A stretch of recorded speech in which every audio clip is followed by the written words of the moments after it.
Este es un libro que mi papá me compartió cuando yo era chica y desde entonces pues fue escrito en inglés y hemos encontrado la traducción en español. Este libro es una grandiosa novela en la que se narra la historia del archipiélago de Hawái y se titula Hawái, la familia de Kazemiro Sacagawa por James A. Michener. El propósito de esta lectura es simplemente disfrutar un momento con mi padre y compartirlo contigo para que lo disfrutes con nosotros o con aquella persona que te es importante. La dedicatoria dice: a todos los pueblos que llegaron a Hawái, a todos los pueblos que llegaren a Hawái. Esta es una novela. Es fiel al espíritu y la historia de Hawái, pero los personajes, las familias, instituciones y casi todos los acontecimientos son imaginarios, excepto el del maestro de escuela inglés, Ulias Sutai Karakoram Blake, que se basa en una persona histórica que hizo mucho por Hawái. Capítulo 1. Del inmenso piélago. Hace muchos millones de años, cuando los continentes estaban formados ya y las principales características de la Tierra habían sido fijadas, existía, como hoy, un aspecto del mundo que empequeñecía a todos los demás. Era un enorme océano que se extendía al este del continente mayor. Una inquieta, siempre cambiante y gigantesca masa de agua, que posteriormente habría de ser descrita como pacífica. Sobre su superficie soplaban huracanados vientos que agitaban las aguas y éstas se lanzaban en gigantescas olas contra las costas, a las cuales arrancaban rocas y corroían la tierra. En su tenebroso seno comenzaba a tomar forma una extraña vida, diminuta primero y luego, gradualmente, de una estructura perdida ya irremediablemente. Agitadas por una luna más fuerte que la de ahora, inmensas mareas recorrían ese tremendo océano, atormentándolo sin cesar. Como todavía no se habían formado vastas extensiones de arena, las aguas, allí donde alcanzaban una costa, eran negras como la noche y espantosas. Millones de años antes que el hombre surgiese de las costas para percibir la grandiosidad del océano y aventurarse por sus turbulentas olas, ya existía este mar eterno, la mayor de las características de la Tierra, más vasto que todos los demás mares juntos, salvaje, terrorífico en su inmensidad e imperativo en el papel que representaba. A intervalos recurrentes, el océano se enfriaba. El hielo se amontonaba en sus extremos y sustraía incalculable cantidad de agua al mar. De tal modo que las líneas costeras de los continentes se adentraban en las aguas muchas millas más que antes. Después, por espacio de 100,000 años, el océano iba arrancando las plataformas visibles de las costas y pulverizaba rocas hasta convertirlas en arena mientras incubaba nueva vida. Más adelante, las fantásticas acumulaciones de hielo se derretían, liberaban las aguas y éstas se unían otra vez, las costas quedaban sumergidas de nuevo. Entonces, la incansable energía del mar depositaba sobre su lecho capas de cieno, esqueletos y sal. Durante 1 millón de años, el océano construía tierra, pero luego volvían los hielos, las aguas se retiraban y las costas reaparecían una vez más. De esa forma, el océano proseguía su eterno construir y destruir alternativamente. Muchos millones de años antes que el hombre apareciese sobre la Tierra, las regiones centrales de este vastísimo océano estaban vacías, y donde hoy existen famosas islas, nada rompía la uniformidad de las incansables olas. Pero un día, en el fondo del piélago, a lo largo de una línea de 2000 millas, de noroeste a sudeste, se produjo una formidable hendidura en la roca basáltica que formaba el lecho del océano, y de ella comenzó a manar roca líquida, espesa, hirviente. Al escapar de su prisión y entrar en contacto con la pesada masa del agua, hizo explosión instantáneamente y disparó hacia arriba, a través de más de 6000 metros de océano, largas columnas de vapor. Aquellas agitadas burbujas de aire ascendieron perforando la profunda masa líquida hasta que ya en la superficie estallaron y formaron una gran nube.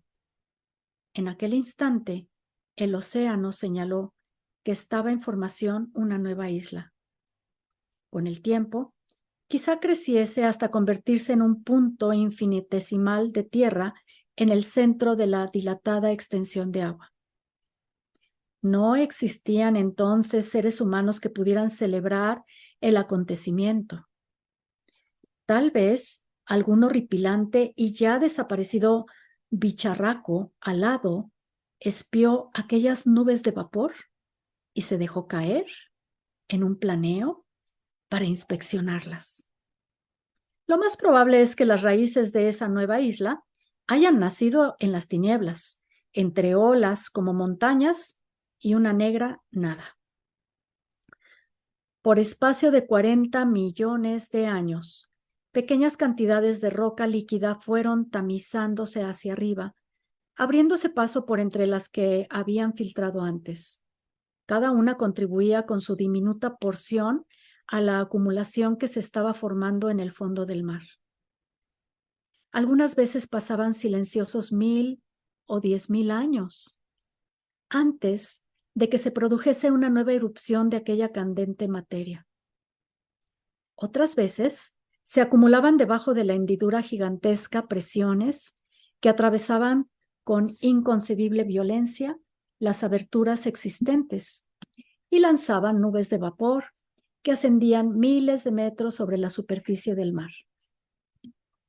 Esas explosiones, indescriptibles en su furia, elevaban probablemente unos centímetros la altura de la isla suboceánica. Durante 40 millones de años, la primera isla luchó en el seno del océano, empeñada en nacer como tierra visible. Durante ese tiempo, su volcán submarino silbó, tosió y eructó, a pesar de todo lo cual permaneció oculto bajo las oscuras aguas del mar, para el cual no era más que una insignificante irritación. Y de pronto, en el extremo noroeste de la hendidura suboceánica, se produjo una erupción de roca líquida, distinta de las precedentes. De ella manó la misma clase de roca con idéntica violencia y a través de las mismas grietas en la corteza de la Tierra. Pero esta vez, la materia arrojada llegó a la superficie del mar. Hubo una espantosa explosión cuando la roca líquida chocó con el agua y el aire. Grandes nubes de vapor ascendieron a miles de metros en el espacio. Sobre las turbulentas olas cayó una inmensa cantidad de ceniza y el aire fue sacudido por terribles detonaciones. Roca sólida había sido depositada, por fin, sobre la superficie del mar. Una isla acababa de surgir del piélago. Sí, había surgido tierra firme en medio del mar. El esfuerzo de 40 millones de años era coronado por la aparición de un montón de rocas, no mayor que el cuerpo de un hombre. Lo único significativo de aquella aparición de la primera isla a lo largo de la hendidura era el hecho de que se mantuvo y creció. Tercamente, pulgada a pulgada, creció. En realidad, fueron la incertidumbre y la prolongada agonía de su crecimiento las que resultaron significativas. Durante los primeros 10.000 años que siguieron a su aparición, el pequeño montón de rocas en el desolado centro del océano fluctuó entre la vida y la muerte, como atacado por alguna perversidad misteriosa. Algunas veces ascendía hirviente lava por los conductos internos y eructaba por un agujero que solo se elevaba un palmo sobre las olas. Toneladas y toneladas de aquella roca líquida salían por el pequeño cráter y silbaban ensordecedoramente al caer de nuevo al agua.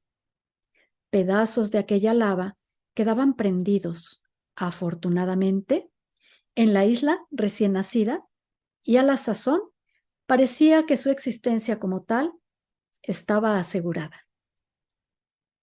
Y entonces, allá en el sur, donde se gestan aterradores temporales, una inmensa ola se alzaba de las demás y avanzaba velozmente a través del mundo.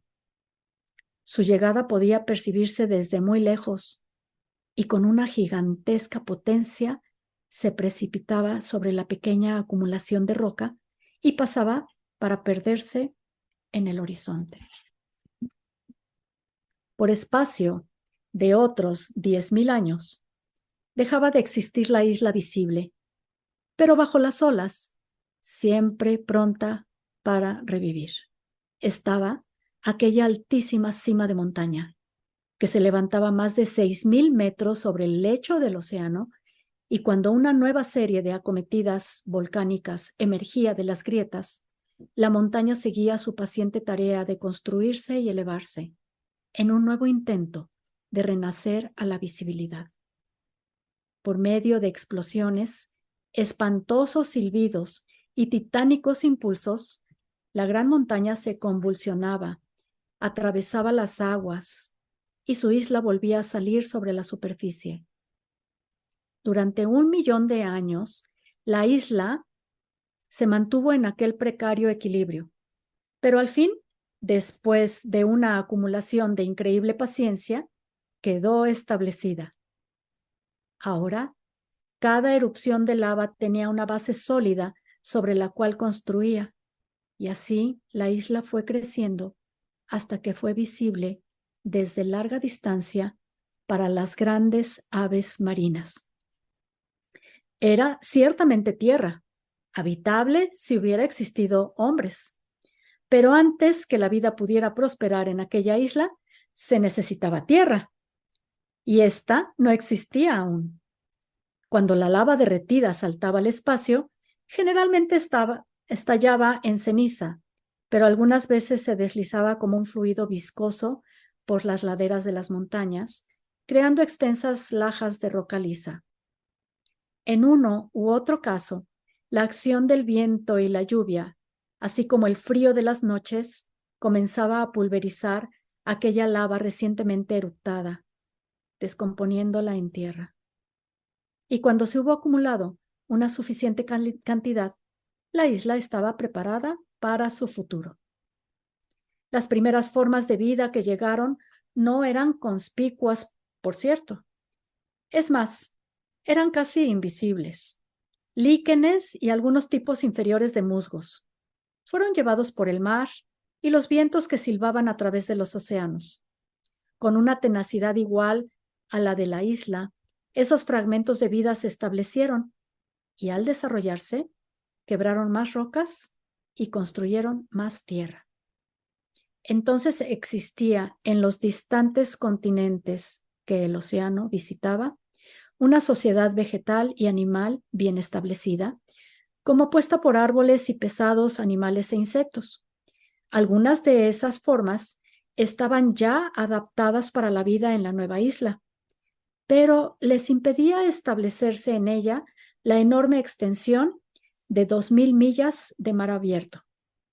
Por lo tanto, comenzó una tremenda lucha. La vida, antes de la aparición del hombre, estaba radicada en costas distantes y ansiaba realizar nuevos viajes exploratorios, como los que habían poblado ya la tierra existente con plantas y animales. Pero contra aquella ansia se oponía el proceloso océano, turbulento, tempestuoso, salado, implacable. El primer animal no oceánico que visitó la isla fue un pájaro. Llegó probablemente del norte, en una misión exploratoria en busca de alimento. Desde las rocas aún calientes no halló nada comestible y reanudó su vuelo, para perecer tal vez en los mares del sur. Pasaron miles de años y un día llegó otro pájaro a la isla. Este encontró en la costa algunos peces muertos. Como agradecimiento ante aquel obsequio, el ave vació sus intestinos sobre la expectante tierra y evacuó una diminuta semilla que había ingerido en alguna isla remota. La semilla germinó y se desarrolló. Así, pues, después de miles de siglos, la vida se había establecido en la rocosa isla. Entre la llegada del primer pájaro improductivo y el segundo, portador de la vital semilla, habían pasado más de 20.000 años. Al cabo de 20.000 más, llegó otro trocito de vida. Un insecto hembra, fecundado en alguna isla distante la noche de una tremenda tempestad. Atrapado por los enormes vientos que aullaban desde el sur, fue transportado a gran altura hacia el norte y por fin cayó en aquella nueva y remota islita donde dio vida a sus hijos. Los insectos habían llegado. Pasaron muchísimos años y llegaron otros pájaros, pero sin semillas. Otros insectos fueron arrastrados a la isla por los vientos, pero eran machos o hembras no fecundados. Sin embargo, una vez cada 20.000 o 30.000 años, periodo mayor al del hombre histórico, una brizna de vida llegaba a la isla por casualidad y por casualidad se establecía en ella. De esta azarosa manera, y en un periodo de tiempo que la imaginación apenas puede concebir, la vida pobló la isla. Uno de los días más importantes en la historia de la isla fue aquel en que un pájaro llegó penosamente de alguna tierra situada muy lejos, al sudoeste, con una semilla de árbol enganchada en una de sus plumas. Posado en una roca, el pájaro se puso a picar en la semilla hasta que ésta cayó y, con el correr del tiempo, creció un árbol. Pasaron 30.000 años y por un accidente igualmente absurdo, llegó otro árbol. Y después de 1.000.000 de años de casualidades, 5 millones de años de tormentas, pájaros, leños empapados a la deriva, portadores de babosas e insectos horadantes, la isla tuvo un bosque con flores, pastos, pájaros e insectos. Nada de cuanto existía en esta isla había llegado a ella fácilmente. Las mismas rocas habían sido empujadas por ardientes chimeneas, atravesando millares de metros de océano en su ascensión. Los líquenes llegaron alocadamente sacudidos por los vientos, los pájaros lo hicieron extenuados y los insectos solo cuando los impulsaban los huracanes. Hasta los árboles llegaron en los oscuros vientres de algún pájaro vagabundo o precariamente enganchados en las plumas de una serie de sus alas. Las costas de la isla, curadas por el mar, eran estupendos acantilados que recibían las caricias del sol y rebrillaban como columnas de oro. Las montañas eran altas y escarpadas, con sus faldas cubiertas de árboles de un verde oscuro, mientras las cimas se envolvían en la sábana blanca de la nieve y el hielo. Las calmas bahías, en las que se reflejaban la grandiosidad de los picos, estaban profundamente hundidas en las líneas de la costa.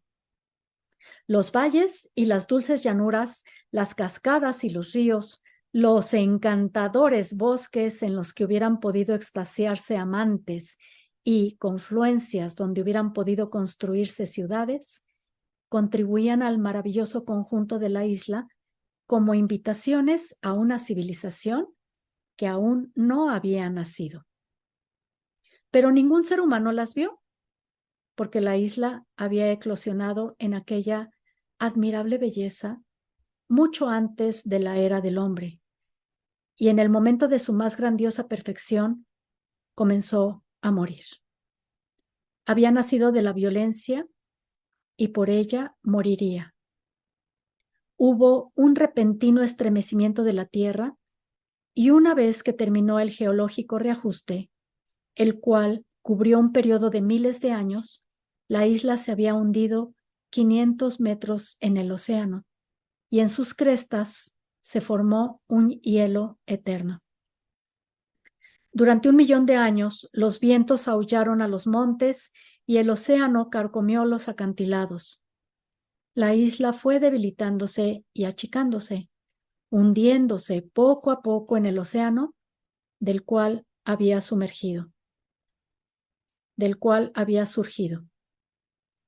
Pasaron muchísimos años más, 1.000.000. Los pájaros que se habían alimentado en sus montes se fueron a otras partes, llevando en sus entrañas nuevas semillas. De sus costas, insectos fecundados fueron arrastrados por los vientos a otras islas y la vida continuó. Una vez cada 30.000 años o más, algún fragmento de naturaleza escapaba de esta isla y la vida continuó.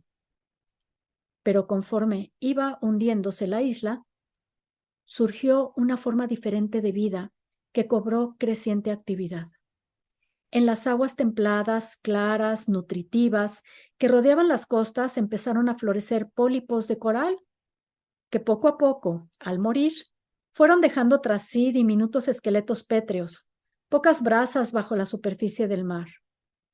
En 1.000 años, construyeron un gran anillo sumergido alrededor de la isla, y al correr de los siglos, aquellos diminutos animalitos, el coral, construyeron un arrecife.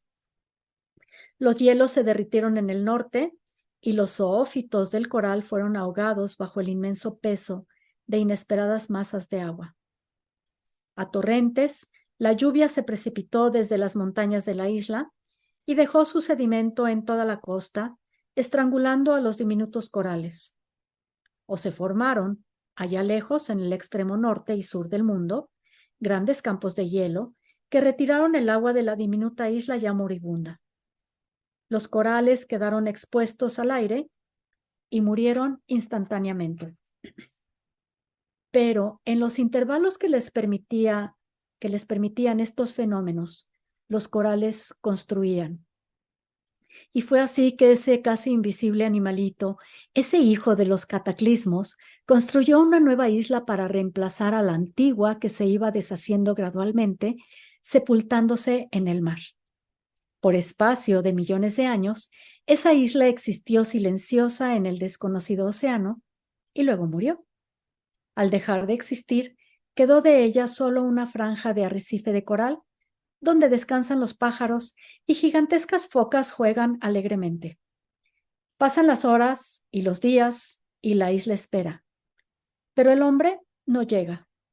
Pasan los siglos y desaparecen los hermosos valles y las poéticas cascadas, y ningún hombre las verá jamás.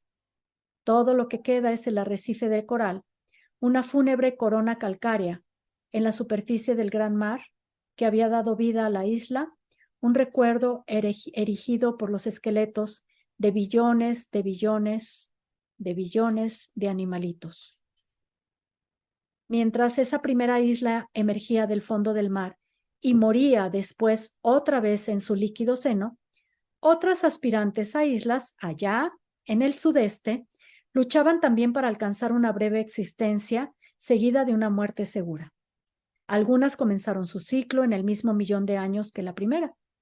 Otras se quedaron atrás. La última no rompería la superficie del océano hasta que la primera se hallara ya en la agonía.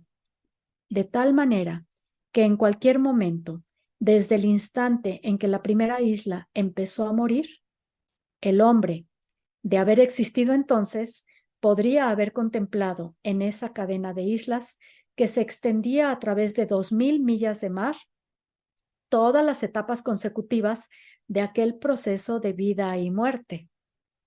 Pero mientras el ciclo de vida de una ola del océano suele ser solamente de unos pocos minutos, el ciclo del nacimiento y muerte de esas islas se extendió por un periodo de alrededor de 60 millones de años. Hacia el final de ese magno ciclo, cuando las islas occidentales estaban pereciendo ya y las orientales se hallaban en pleno proceso de construcción, un nuevo volcán alzó su cono sobre la superficie del mar y en una serie de titánicas explosiones arrojó suficiente roca derretida para establecer de manera segura una nueva isla que después de incontables años sería designada por los hombres como la capital de su grupo. Su historia volcánica subsiguiente fue memorable porque su tierra habitable tuvo origen en la unión de dos cadenas distintas de volcanes. Después que el primero hubo conseguido establecer su isla, sus poderosos flancos produjeron numerosas grietas subsidiarias por las cuales manó la hirviente lava. Luego, otro volcán mayor, separado del primero por millas de mar, salió a la superficie y levantó su majestuosa construcción, señalada por idéntica cadena de acontecimientos. Con el tiempo, la lava del segundo maestro de obras, que volvía al mar, empezó a deslizarse hasta llegar a los pies del primer volcán y subir después por sus costados hasta lanzarse por fin a través de las solidificaciones que habían constituido la isla anterior. Después, el mar que había separado a los dos volcanes fue rellenado y se convirtió en una sola isla. Unidos por sus brazos de fuego y las entrelazadas eyaculaciones de roca derretida, los dos volcanes formaron un inseparable matrimonio, de cual se originó una isla cada vez más fructífera y extensa. Su suelo fue formado posteriormente por docenas de volcanes menores, activos durante unos cuantos cientos de miles de años y que luego se extinguieron. Cuando la isla estaba ya bien formada, una fuerza de la naturaleza, casi como un plan sutil, ocultó en sus entrañas un tesoro de incalculable valor. No podía ser una mina de diamantes, porque la isla era 250 millones de años demasiado joven para haber adquirido el crecimiento carbonífero que produce el diamante. No podía ser ni el petróleo ni el carbón, por la misma razón. No era el oro, pues la edad ni las condiciones requeridas para la formación de ese metal se hallaban presentes en esa isla. No era ninguno de los tesoros comúnmente considerados como tales, pero era mucho mayor que todos ellos. Lo que yacía oculto bajo la superficie de la isla era agua potable. Secretamente, aprisionado por su hermético tapón de roca, se extendía un inmenso depósito de la más pura, dulce y copiosa agua, la mejor de cuantas pudieran encontrarse en todas las tierras que bordeaban el océano o existían dentro de él. Y ese depósito contenía incalculables billones de toneladas del precioso líquido. Antes que la isla de los dos volcanes, con su escondido tesoro de agua, hubiese terminado de crecer, el hombre había aparecido en regiones lejanas. Antes que la última isla hubiese asumido su forma dominante, los hombres habían levantado ya en Egipto enormes monumentos y una forma estable de gobierno. El hombre ya sabía escribir y dejar constancia de su vida para la posteridad. Mientras los volcanes estaban aún en erupción en la cadena de islas, China había desarrollado una filosofía sofisticada y Japón había codificado principios artísticos que más adelante enriquecerían al mundo. Mientras las islas tomaban su forma definitiva, Jesucristo habló en Jerusalén y Mahoma llegó de los calcinados desiertos con una nueva visión del cielo. Pero ningún hombre sabía el cielo que le esperaba en aquellas islas, porque eran la parte más joven de la vasta superficie visible de la tierra. Eran nuevas, eran crudas y estaban vacías. Esperaban. Libros que todavía leemos hoy fueron escritos cuando esas islas no eran conocidas más que por las aves de paso. Canciones que todavía entonamos fueron compuestas mientras esas islas permanecían desiertas. Y la Biblia y el Corán habían sido compilados ya, puesto que cuando por fin fueron descubiertas, estaban destinadas a ser aclamadas como verdaderos paraísos. Corresponde estudiarlas cuidadosamente en sus últimos momentos de espera, aquellos días tristes, dulces, subyugantes que precedieron a la llegada de las primeras canoas. Eran hermosísimas, ciertamente. Sus montañas boscosas eran un deleite sin igual. Sus miles de cascadas eran espectaculares. Sus acantilados, cuyas aristas salientes habían sido corroídas por el océano, caían verticalmente desde enormes alturas hasta el mar. Las aves anidaban en las grietas de aquellos enormes muros. Los ríos eran ricos y productivos. Las costas eran blancas y las olas que morían en sus playas tenían la limpidez del cristal. En las noches, las estrellas aparecían cercanas, brillantes puntos de fuego que fijaban para siempre la ubicación de las islas y formaban majestuosas sendas para el paso de la luna y el sol. Pero si el concepto de paraíso incluye también la capacidad de sustentar la vida, entonces esas islas distaban mucho de ser celestiales, porque en ellas no se encontraba alimento alguno. De cuantas cosas crecían en sus magníficas laderas, ni una sola podía servir para sustentar la vida adecuadamente. Muy pocas islas importantes han existido tan inhospitalarias como las de este grupo. Carecían de aves domésticas, cerdos, ganado o siquiera perros comestibles. No había en ella plátanos, batatas, paltas, ananás, azúcar, calabazas, melones, mangos o cualesquiera otras frutas. Ni siquiera contaban con ese milagroso sostenedor de vida que es el coco. Algunos habían llegado a la deriva a sus costas, pero en la tierra salada que se extendió a lo largo de las playas, no les fue posible desarrollarse. Cualquier hombre que llegase a esta isla, a estas islas, tendrían que llevar consigo alimento si deseaban sobrevivir.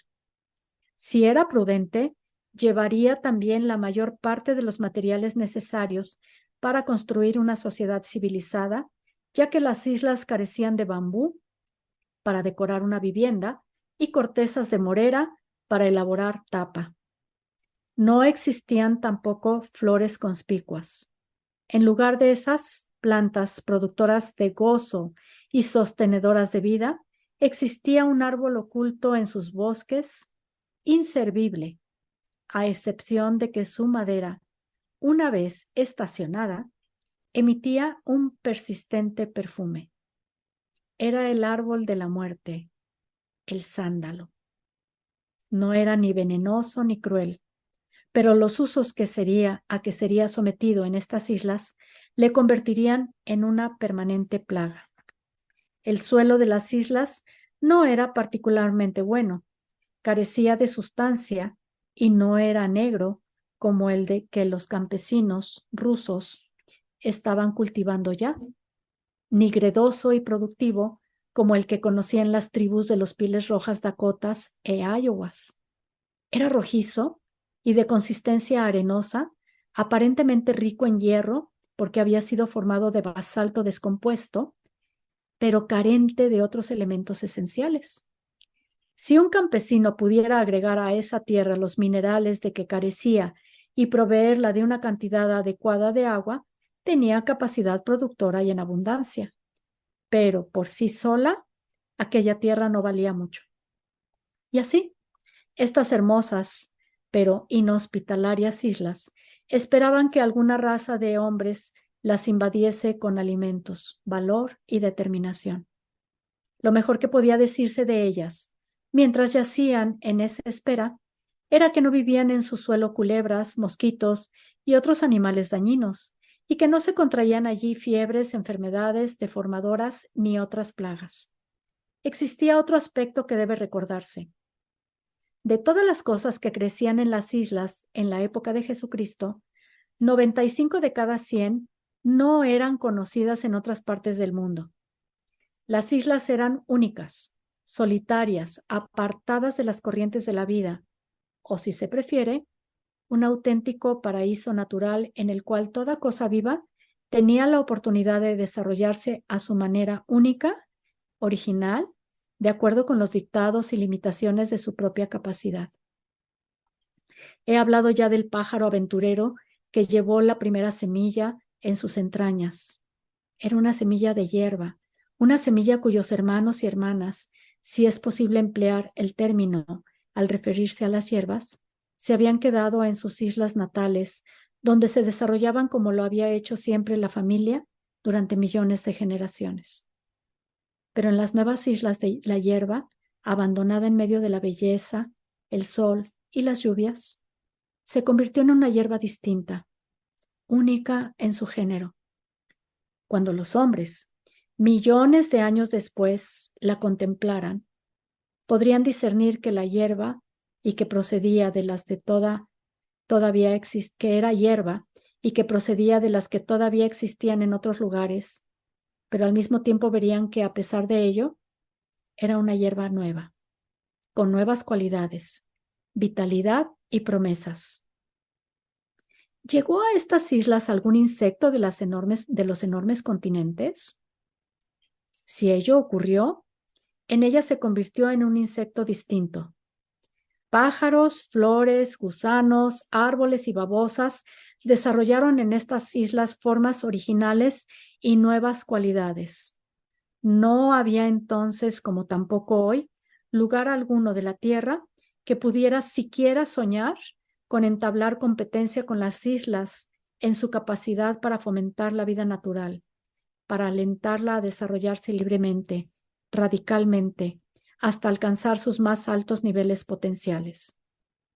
El porqué de ese fenómeno sigue envuelto en el misterio, pero sea cual fuere, hay un hecho innegable.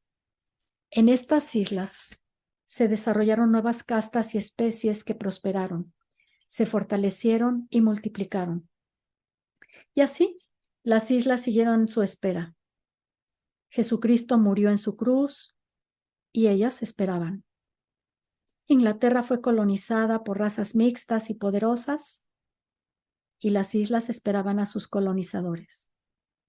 Poderosos reyes gobernaban en la India, en China y en Japón, mientras las islas esperaban.